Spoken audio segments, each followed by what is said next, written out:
Sir நான் சொன்ன மாரி அந்த ஃபேவரைட் பிளேயர் அவர பத்தி தான் லாஸ்ட் கொஸ்டின். உங்களுக்கு புடிச்சவரு. இந்த 22 பேர்ல யாருன்றது எல்லாருக்கும் தெரியும். வீடியோ பார்த்துட்டு இருக்கவங்களே இப்ப கண்டுபிடிச்சிருப்பாங்க. எங்கடி லுங்கி, எங்கடி லுங்கி. இன்னைக்கு வந்து இந்த பிட்ச்லயும் வந்து அவர் வந்து அவரோட நம்ம இந்தியன் பேட்ஸ்மேன் அவுட் ஸ்மார்ட் பண்ணிட்டாரு. Also along with Marco Jansen sir.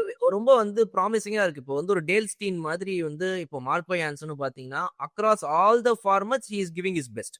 டெஸ்ட்லயும் போடுறாரு, T20லயும் போடுறாரு, ODIலயும் போடுறாரு, இந்தியன் பிட்ச்ல இந்த டூர்ல. ஸோ ஒரு டூர் முழுக்க 3 ஃபார்மட்லயும் நல்லா போடுறாரு அப்படிங்கும்போது மார்க்கோ யான்சன் இஸ் குரோத் அது வந்து சூப்பரா இருக்கு சார் பார்க்க. போத் த ஆமா, பிளேயர்ஸ். பேசிக் ஸ்ட்ரக்சர்லயே ஒரு பெரிய பிளஸ் இருக்கு. டால் மிச்சல் ஸ்டார்க்கு T20 சீரீஸ்ல ரொம்ப பேடா போடுவார். ஓடி ஓடி வந்து ஏத்துவாரு. மூவ் ஆச்சுன்னா எடுப்பாரு கிட்ட. பட் வெறும் ஸ்பீட் இருந்துச்சு போட்டு கொள்ளுவாங்க. மார்க்கோ யான்சன் பிச்சை நல்லா ரீட் பண்றாரு. That's what I feel. பிச்சை நல்லா ரீட் பண்ணி எந்த இடத்துல எப்படி போடணும், அப்படி கையை தூக்கி எந்த இடத்துல மெதுவா போடணும், எந்த இடத்துல ஃப்ளோ வரணும், எந்த இடத்துல நல்லா ஏத்தணும், அந்த மாதிரி. எங்கடி லுங்கி இப்போ வந்து திடீர்னு ஒரு 2 பால் பிக்கப் போடுறாரு. தட்டினா கேட்ச் போற மாதிரிலாம் ஒன்று போடுறாரு. அவர் ரொம்ப இன்க்ளைண்டா போடுறாரு.